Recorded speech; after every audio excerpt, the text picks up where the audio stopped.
spectacular. So with these new viewers, we thought we'd probably better introduce ourselves again. So this guy, I mean, you may know him from the Really Wild show. You might have grown up watching him with his unusual haircuts, to say the least. Thanks. Yeah, that's all right. Thanks. You're welcome. It's the 80s. It was the 80s. I mean, we all got over it. We all got over the 80s in the 90s. And now, of course, he's a familiar face on Springwatch, a really amazing naturalist and broadcaster.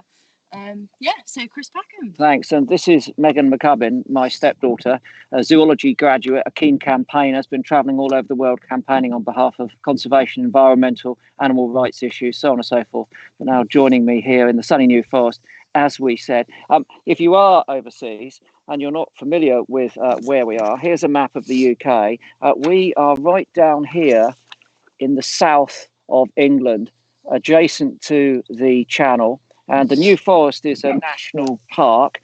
It's about 70 square miles. The principal habitats in the New Forest of repute are ancient woodlands, valley mires, the wet boggy bits, and sandy lowland heath. And sandy lowland heath is one of the rarest habitats in the world, home to all sorts of exotic, relatively exotic species here in the UK. We live on the edge of that New Forest National Park, and we're fortunate enough to have this sunny garden where we've been exploring some of our everyday wildlife and just using that wildlife to keep us connected to the natural world, and at this critical and difficult time to keep our spirits up. Very, very important, isn't it? Mm-hmm, really important. Mm-hmm. And on that note, I'm going to introduce Skull of the Day. Now, we've chosen a pretty special one, I think, today. I mean, it's a great bird. It is an amazing bird. Have a look at this. I'll bring it up to the camera. So, as we said yesterday, really look at that bill shape. The bill shape will give you a lot of information. Look at the length of it, look at the size of it, look at the cranium. It gives you lots of information about potentially what habitat this bird might live in, what food it eats, so on and so forth. So you should be able to work it out. But it's a pretty spectacular bird. Scott, do you know, one of the unusual things about that skull, I think that people might look at it, it doesn't necessarily look like a predatory bird. It hasn't got a hooked bill, but it's got really big eyes. Massive eyes, which suggests that it might be operating in areas where there are low light, or it could be a predator. Predators typically have obviously quite large eyes if they're hunting using those eyes and not their nose or their ears. But super skull, absolutely no doubt about that. So make sure that you send your comments in to us, give guesses. I've got my laptop here so I can see your comments coming through, and we can name a few people if they get it right and all this kind of stuff. So make sure that you're interacting with us through the comments. Yeah, we're trying to improve the technology, and obviously we're making these broadcasts on a couple of smartphones. And behind the scenes, we should have introduced Fabian as well. It's not just the two of us, The wizard behind this operation is Fabian Harrison, who is self-isolating like we are near Norwich in England. I'm going to show you where Norwich is because I love a map. So Fabian is up here somewhere in the east of England, and he's running all of this stuff. He's our tech wizard. And now we have got a Wi-Fi connection here, which means we can interact with you live, which we previously couldn't do. And we've got these ear pods in so that we can hear what's going on, because today we're very excited to be having a guest coming up. I'm so excited for this guest. So I'm going to give you a little bit of a background about what he's going to be talking about. He's going to be talking about birdsong. Now, of course, you've heard birdsong in the background. Loads of you have been commenting on it. We've had loud wrens. We've had woodpeckers hammering. We've had, a whole range. Robins have been going mad in the garden here. There's one singing a moment ago. And birdsong is, of course, one of the most impressive things, I think, in the natural world. It's something that really connects us all to it. Birds have very different ways that they sing. You can have bird calls, which are shorter, but the bird song itself, I mean, the repertoires of these bird songs are fascinating. It varies massively between species. Often, about 1/3 of all song species only have one song in their repertoire. Only one. And then there is 20% of songbirds have over 5. And then you've got things like brown thrushes, which have over 2,000 songs. Amazing. 2,000 songs. So 30% of birds only have one song in their repertoire. 1/3 of songbirds have one song in their repertoire, one long song with all these. They're like the oasis of the natural world then, where every single song sounded exactly the same and sounded like the Rolling Stones and the Beatles. Controversial to Oasis fans, but nevertheless true. So when it comes to birdsong, we always defer to experts in everything we do. And when it does come to that birdsong, I'm very pleased to say that I know a great expert. His name is Gary Moore. he's going to be coming to us live from Bath now, from just outside his back garden where he is self-isolating. And he is a sound recordist. He's a great naturalist. I met him about 25 years ago. He had all sorts of jobs, but he's turned his skills to his greatest talent, which is engaging with the natural world. So for the first time on our broadcast, we're very pleased to invite a guest and hand over to Gary Moore down in Bath. Gary, over to you. Hi, morning, Chris. Morning, Megs. Well, I'm actually positioned in a little bit of scrubland on the edge of Bath. It's trapped between the main London road and the River Avon behind me. I say it's only 300 metres from my back door. I don't have a garden. I live in a first floor flat. So for me, I make this part of my little morning exercise, my little routine. Again, it's a great little place. There are some issues with it. We'll discuss those in a bit. Again, I was going to bring you a live feed from my parabolic reflector. However, technophobia strikes again, and I don't have the relevant lead to go into my smartphone. But we are going to do something about that. We're going to fix it, and hopefully somewhere in the future, you'll get a live feed from my parabolic reflector. Now, when Chris asked me if I could talk for probably 5 to 8 minutes, I made a crib sheet. And the first thing I put on my crib sheet was 9 o'clock, and that's too late. 9 o'clock's far too late for a dawn chorus. I was awake at 5 o'clock this morning. It was light. We could see, we could move about. I opened the window and I let the bird song in. So if we do want a live dawn chorus, I think we may have to get up slightly earlier than 9 o'clock. I know we're all self-isolating, but it's no excuse to stay in bed. Right, okay, so first things are, let's talk about which bird sings. When you have a dawn chorus, usually people think it's a real toss-up between the robin and the blackbird, basically. And that'll also depend on ambient light. Often birds will sing if they're an area that's lit by artificial lighting, such as car parks, street lamps and things. But normally about now, they're kicking off at about 4:45. The perfect time for dawn chorus in the UK is the last week of April and the first week of May. Now, on those 2 weeks, I would really be leaving my house at 3:30 in the morning to do a dawn chorus. So between now and basically mid-May, I very rarely sleep. It's a little bit of scrub here. It's a nice little habitat. I've got lots of dunnocks just flitting across the top of the bramble here. There's actually a long-tailed tit's nest in the river, overhanging the river over there. Now, I don't know if you've been following any of the stuff that John Walters has been doing from Devon, but he's been putting up some clips of some amazing long-tailed tit nests on the edge of Dartmoor. I believe that in the north, long-tailed tits are called bum barrels. Anyway, let's see. Right, so let's do, I think Fabian's going to try and play in some of the calls of the birds. So I've given him a robin and a blackbird. These are the two birds that you're most likely to hear first thing on a dawn chorus. So let's see, Fabian, if we can do that. Can we hear the robin and the blackbird?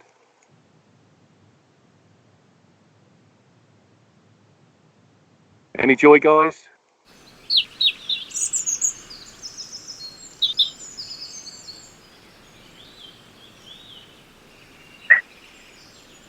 Okay.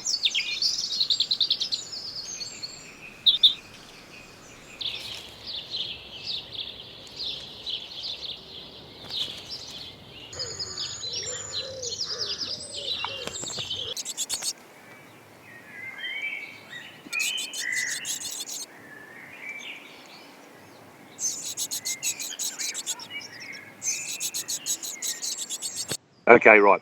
Okay, so again, they're the two. Basically, if you're up early enough and you want to get dawn chorus, they're the first two birds that you'll hear. The great thing about spring as well is the fact that there are not many leaves. Well, there are virtually no leaves on the tree. So as far as identification goes, it really helps. If you are keen to learn birdsong, bizarrely, the dawn chorus isn't actually the best time to do it, because often you're hit with just a wall of sound first morning. It's very difficult to isolate individual birds. So actually, if you are keen to learn birdsong, I have a policy. I always tell people, if you learn 3 songs a year, that's ample. So the great thing about now is most of the birds have done their initial dawn chorus and they're off feeding. Pheasant. Why do birds sing in the morning? Birds sing in the morning because there is a cold layer of still air, and sound travels better through still air. I'm about half a mile away here from the Salisbury Hill bypass. Now I can hear the traffic, it's clearly drifting across towards me, but that is because there's a cold layer of still air. I can guarantee you at about an hour's time I will no longer be able to hear that traffic. So that's another reason why birds sing first thing in the morning. And also it's too early for them to feed. There's another theory that the birds with the biggest eyes sing first, i.e. robins and blackbirds. So yeah, what I say is you've got to learn birdsong, let the dawn chorus die down, get a cup of tea, get a chair, get wherever you are, get comfortable and try and watch the bird that's singing. Let it call, watch, let it call, watch. And slowly but surely, that's the way you'll do it. Don't try and jump in at the deep end. I say dawn chorus, far too many birds calling. Just try and get one that's singing on its own. And the great thing about these birds is, well, hey look, when birds sing, they say two things. They say, this is my territory, go away. And they say, this is where I live, come and mate with me. And so a lot of the birds that are singing will have a thing called a song perch, or an area that they're protecting, and they'll sing from that perch, from that branch, might be the top of a tree, might be a fence post, almost all time. And so that's a great place to find that bird, sit down, watch it, listen to it. I'm going to say actually that unfortunately it's mainly with birds, all birds call, but it's really only males that sing. There are some exceptions. The robin during the winter, the female robin holds a territory, so she will call as well. But usually this time of year, if a bird is singing, chances are it's going to be a male. Green woodpecker. The trouble about learning birdsong is you have a thing called birding Tourette's, where as soon as a bird calls, you have to call it out. It's like when you're around people who are not birders, it can be quite embarrassing. Yeah. Anyway, hopefully you'll get it. Let's come back to my crib sheet. Okay. Yeah. So one of the calls I've put in there is great tit. Great tit is a really, really classic early bird to learn. It's what I teach all the kids. If kids come to me and they want to learn birdsong, always hit them with a great tit. Now, I know Fabian's got a little track because I sent it to him last night over the web. So can we hear the great tit?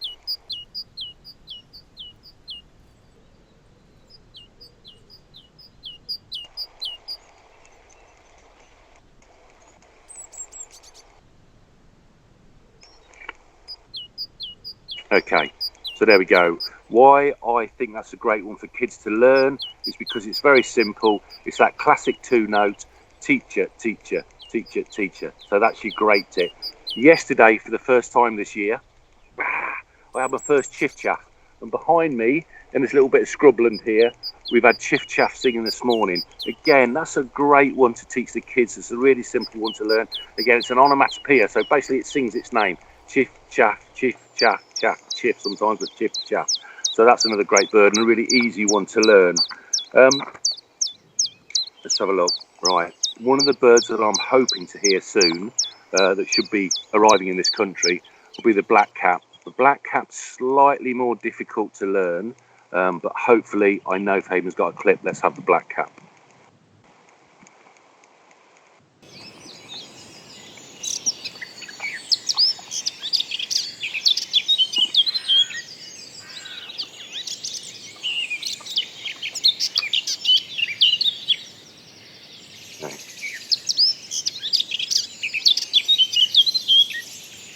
There we go, quite complex that one, but hopefully these birds will be arriving in the UK and all our areas like this, scrubland, everywhere, gardens, we should have a little bit of blackcap, another absolutely top bird. Now, I know, Chris, yesterday you were talking about marsh tit, willow tit. I've got another one to add to that, wouldn't it? And wouldn't it be nice if we could tell the difference between the two? For many, many years, people thought it was the same bird, and the only way they could tell the difference was by the call. Now, again, I've not got those calls. I'm not going to do it for you. One of them goes Pikachu, one of them doesn't. Very difficult. But again, top birds, difficult to tell difference. Only way is by the call. Now, Chris, I was away last week, and for the first time, look, as birders, we're also great naturalists, and spring is a really important time for us. We really get excited. And I was over in a garden last week. For the first time, I saw a brimstone this year. Always a key butterfly. First butterfly of the year for me is always a brimstone. And I know that when I see my first brimstone, spring is on its way.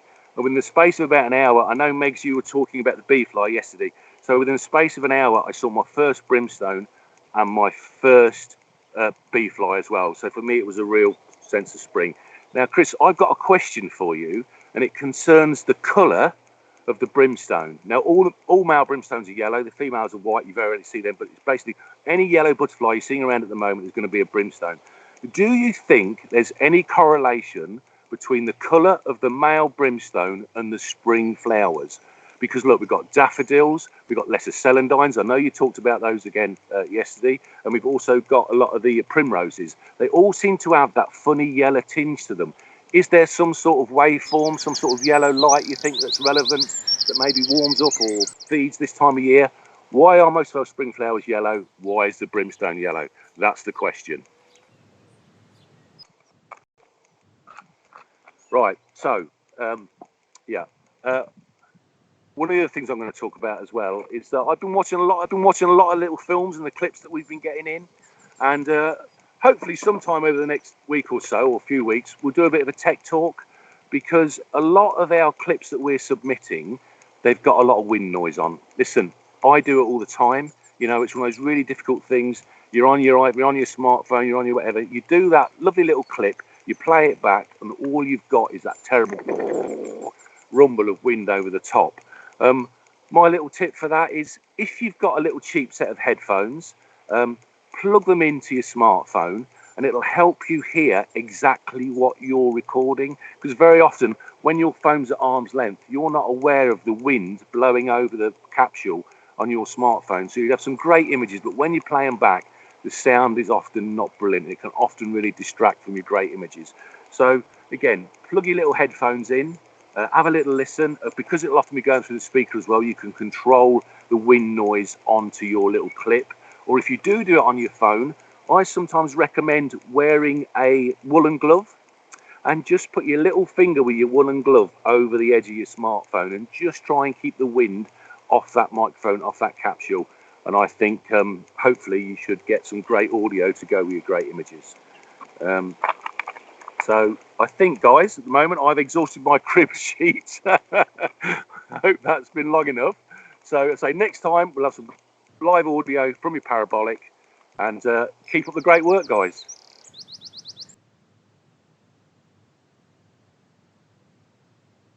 Thank you. Thanks, Gary. Wasn't that amazing? It's fantastic. Some top facts in there. The wooden tit was probably my favourite. And wouldn't it be good if they were easier to tell apart? And that would be it. But Gary asked that question there about the yellow flowers. There is an abundance of yellow flowers at this time of year. Celandines, primrose, cowslip as well. But I've got to say, there are also flowers which aren't yellow. The little violets are out. Wood violets are out at the moment as well. And the thing about the brimstone is, yes, it matches that colour in the spring, but it does have a second generation in the summer, when, of course, there are many other blooms of a far greater spectrum about. But in nature, as we said before, there is no redundancy. There will be a reason for everything. So there will be a reason why brimstones are bright yellow. It may not be something that we can understand now, because the evolution of that reason may have occurred perhaps hundreds of thousands or millions of years ago. And now conditions have changed. And without the benefit of geological time scale, looking back, then we may not be able to interpret that. But yeah, something to think about. There's always something to think about in nature. Always something. My brain is forever going. And I think nature Tourette's, actually, I have that all the time. It is the most frustrating thing. And then you realise. There's missile thrush there. There we go. Exactly. Prime reason. But I think Gary's question brings us perfectly on to some audience questions. We had some from yesterday that we weren't able to see live, that I've kind of pulled out from the comments. As a couple, we were talking about our bird feeder yesterday. We had a live stream of it, and there's lots of questions that have come in about bird feeders. So where's the best place to put your bird feeder? Well, you don't want it too close to any window where you don't have curtains, because that means that window may, during the course of the day, generate a reflection of the outside. And one of the problems we have is birds flying into windows. So if you have a bird feeder and you have it close to a window, then be sure to draw the curtains when you're not enjoying it. But obviously, it's about getting the balance right. You want to be able to see the birds on your feeder. That's your reward for feeding them, of course. But you need them to be a safe enough distance so they're not endangered. And as I was saying yesterday, it helps to put it near some cover, not right against About it. 2 meters Yeah. apparently is the right distance. Yeah, 2 meters. not too close, because otherwise things like cats and other predators can jump out onto the feeder. Squirrels. Yeah, that's the thing. Squirrels, away from squirrels. Yeah. And also it gives the birds a bit of protection. They feel safe enough to come out and feed, which is a vulnerable thing to do. You're vulnerable to predators when you're feeding. So to have a bush or some kind of cover nearby is really important for them to build up their confidence and come out a little bit. But of course, some birds take a little bit of time. So if you just put your bird feeder out, give them a little bit of time to figure it out, because they have to see the seed, they have to see that resource, and it takes a little while for them to realise that food source is there. Yeah, and also if they're travelling to it, they're expending energy, so it needs to be reliable.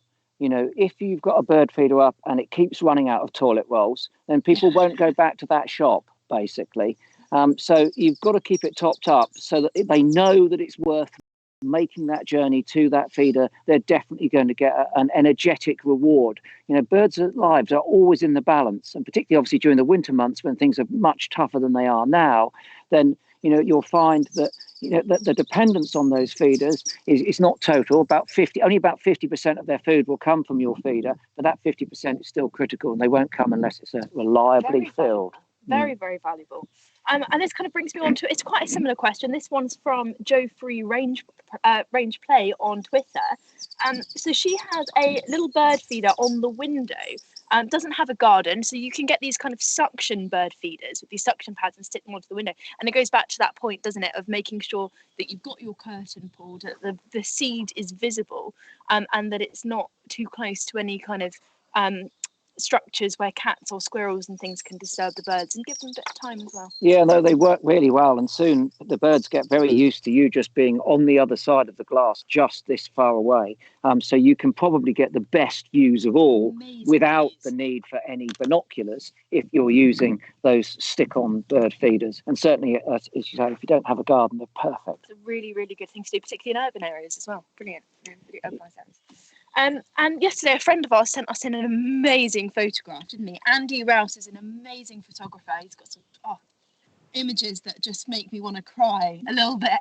But he sent us a photo yesterday of a little owl, didn't he? Yeah, he's working still. He's self-isolating, obviously, but that doesn't mean he's not getting out into his garden and the space just beyond it. And he's working with garden birds. Andy is very lucky in that close to his garden, he has these little owls. Little owls, obviously, are not a native species in the UK. They were introduced in the 1800s. They were doing really well, but they've sadly dropped back a little bit in terms of their numbers recently. And they like to nest in holes, natural holes in trees, but of course they will also nest in holes in buildings. And this one you can see in that beautiful evening light peeping out. Stunning photo. And we're hoping that Andy will be a guest on our little broadcast maybe sometime next week, giving us top tips about wildlife photography from your garden or thereabouts whilst you're self-isolating. Yeah, I always like to distinguish little owls because obviously they're quite small, as good by then. But they've got really flat heads as well, haven't they? The top of their head is very, very flat. Yeah, they're very characterful little birds, very popular with people. The name Athene noctua is their scientific name, and they were named after the Greek goddess Athene. And their natural habitat is the Middle East, actually, but they feed on insects, worms, small birds. They can be quite a ferocious predator, despite the fact they're only standing this tall. They're quite feisty little things. And if you're lucky enough to have any near you, it's a real treat. Any more? Wow, I think we have one more. This is a couple from today. Why do blackbirds sing at night? Well, why do blackbirds sing at night? It was a question for Gary, really. But, I mean, the thing is, as Gary mentioned, blackbirds have got very big eyes. And they will want to be getting in early, taking advantage of that cold layer of air to pump their sound out. So they'll be starting whilst it's still dark in the morning, like robins, another bird with very large eyes, and they'll be finishing late in the evening. In fact, round here, the last bird that we hear not singing but calling are the blackbirds when they go chattering and chattering. If there's any potential predators about in the evening, make a real noise in the bushes. So I think it's about we talk about niche separation. I think you have song separation. there is competition for that airspace, and as a consequence, if the blackbirds can get in early and late, then it separates them from those other birds which don't sing at that time. Very good. One more question. Where would you suggest putting bug hotels? Interesting, because you're going to make a bug hotel. I'm going to do a little bit of kind of how to do some activities with your kids, stuff that you can, like materials that you can find in and around your house to make some. On Saturday, we've got that scheduled for, I think. Okay, so should we answer that question on Saturday? Because there's a multitude of answers to that question, depending on which sort of bug you want to come into your hotel. If you're going to open the Ritz, you need it basically, on Park Lane or not Park Lane, if it's Piccadilly, you need it on Piccadilly. If you're going to open a Holiday Inn, you can put it anywhere it's convenient.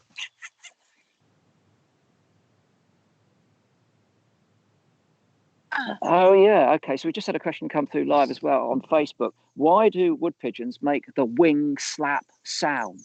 And they do actually slap their wings together over their backs in flight. It's part of their display. Yeah, it's part of their display during the springtime. It may be, I don't know, conjecture, that, the volume of the clap, it would be a measure for the females looking at the males of how fit the male is. Maybe from the volume or the type of sound, they could judge the strength or the weight or the fitness somehow of those male pigeons. But yeah, no, very certainly part of their display. And a lot of birds use their wings to produce sound. Snipe, drum, and pheasants, common pheasant, make a whirring sound. The males stand up and they produce their croak, and then they beat their wings to produce a whirring sound. But I'm not saying too much about sound. Are you going to give us a demonstration? I was going to give a demonstration, but no, I've molted. I'm clean out of wings at the moment. Anyway, should we do the skull? Let's do the skull. So, I'm not sure. Have we had any? The last thing I heard was that we haven't actually got any correct answers for this. It was tricky. It was really tricky. It was a very. We're going to have a look through now. So we're going to have a look through and send us if any of you did get it correct. Have another look at this again. So if you haven't got your answers in yet, you've got 5 seconds or so. So this is actually the skull of one of the UK's most relatively common seabirds. This is a guillemot skull. Yeah. Oh, aren't guillemots amazing? I absolutely adore them. I love the plumage. The shape and the plumage. They've got that iconic counter shading, haven't they? Where they've got the dark back and the white belly. Now that's quite common in all different types of seabirds. You see it in cetaceans, whales and dolphins as well. So that's something that if you're a predator and you're looking down on an animal with counter shading, it looks dark and it blends in with its dark, the dark floor of the seabed or the ground. But then if you're a predator looking up, you have this beautiful white belly, and that obviously blends in with the light surroundings coming in from the sun. So counter shading is really common in marine animals. Poodle fight, classic. Oh, Alistair, Michelle, Kristen, you guys got it right. Well done. But I'm sorry, that's all just come through.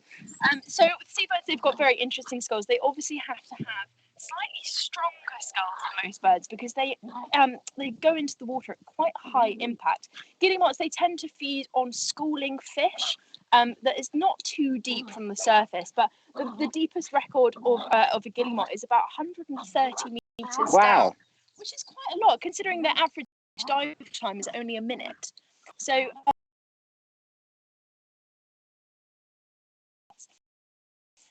but the thing about the guillemot is not so much its skull, but it's its eggs. Now, I don't know about you guys, but I can barely find my car in a car park. I can barely find my own car in the driveway. True. Sadly true. Often so difficult to find her car in the driveway that she takes mine and brings it back with no fuel in it and covered in mud. Well, occasionally, that's when I've got the dogs. Anyway, we won't get into that now. So guillemot eggs. So they reproduce on these cliff tops and they lay their eggs on really rocky, dangerous ground. Now, if you see, there's a photo, I think, coming up of guillemot eggs. The shape of a guillemot egg is very, very different. Now, research by Tim Birkhead showed that they've got these pear-shaped eggs. Now, there's various theories about why that might be. One of the most popular ones is that it helps with the distribution of insulation when the bird is sat on the egg. The second theory, however, I think it's the most popular theory, is that if the egg was to move, it kind of goes round in a circle. I don't know if you guys had those toys where you could spin it as a kid. I mean, I know I did. I had great fun with that. But they spin round and round because of this iconic pear shape. So if it was the shape of a normal egg, the chances are it would just roll directly off the cliff. But Tim says that's not true. True. He says that's only the case when the eggs have been blown, as they were by collectors in days of old, and then the collectors would put them on the table and they would spin round like that. Okay. But Tim is the. So it's about the insulation. Yeah. So it's all about insulation. Then there we go. Tim's debunked all of that. Debunked that, but that was the theory that you could spin it around and fall. And people, as you say, still believe that because they haven't heard of Tim's research. Tim's research, amazing. Excellent. Okay. Go on. I haven't got my top fact in yet. Okay. Hang on, hold your horses. You're going to be doing your leg rub in a minute. Oh honestly, no. Go on.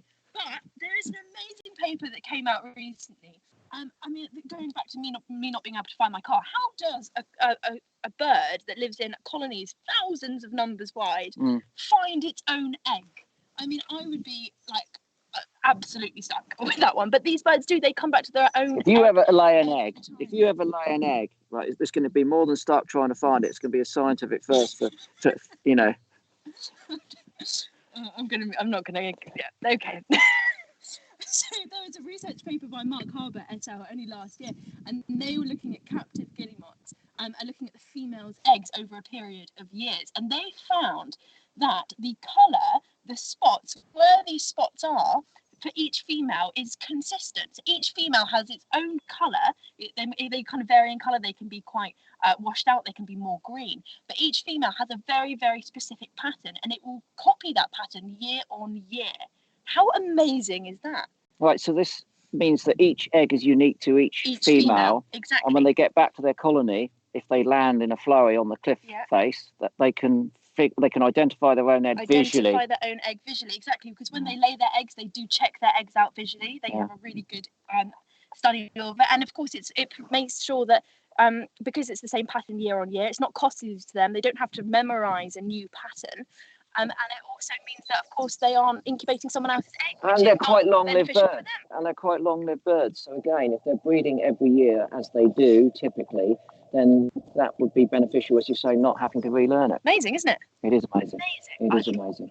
Yeah. Okay. I'm glad I waited for your top fact because I didn't know that, but it makes perfect sense. We're just going to finish with a quick book review. I think we've all got more time on our hands than we typically have. Might be a time to catch up with some reading. Got a host of good books here. I will get through them. Beach Combing on the Strand Line. We'll talk about that. That's some of the Tamed, Alice Roberts. Let's go for this one. It's The Feather Thief. The Feather Thief. I like this book. It's obviously about birds. The long dead. They were very rare specimens kept in the Natural History Museum at Tring. I was completely unaware that this theft had taken place. Someone broke in and stole some of the very rarest specimens, but chosen because their feathers can be used to get this tie fishing flies. So this is the true story of what it says here, The Natural History of the Century, written by Kirk Wallace Johnson. The Feather Thief. I couldn't put it down, to be quite honest with you. I have to say that the criminal has Asperger's syndrome, so I felt a relationship to him, but obviously no desire to break into a museum and steal all of its choice specimens. But it is an extraordinary tale, and as I say, I couldn't put it down. Absolutely fantastic. So that's it for today. It's a bit cold, you know. I mean, it's sunny, but what? It's a bit chilly, isn't it? Whose socks are those? Those are my socks. The reason we're not 2 meters apart, because someone has commented on that, is obviously we are self-isolating together. We're not going out from our house at all. We're here together. We don't need to be 2 meters apart, but at this point it might be useful because Megan has stolen yet another pair of my socks. You were watching yesterday. You saw the sock comment, so I just thought, it's cold, I didn't have many gloves in the house. Tomorrow we'll be out with our 2 poodle puppies, walking. We take a daily walk out in the woods here. We don't meet any other people. We're safe and secure. We'll be looking at a wood pigeon kill, some wood ants, and we've also put a couple of trip cameras out just outside the garden. Put some bait out last night to see if we can attract any mammals in. We haven't been to check them yet. Fingers crossed. We'll be bringing all of that tomorrow. So right now it is all from us, but the poodles have one last little thing for you. We've got another slow motion. Oh yeah. See you Of course we tomorrow. do. Bye. See you tomorrow.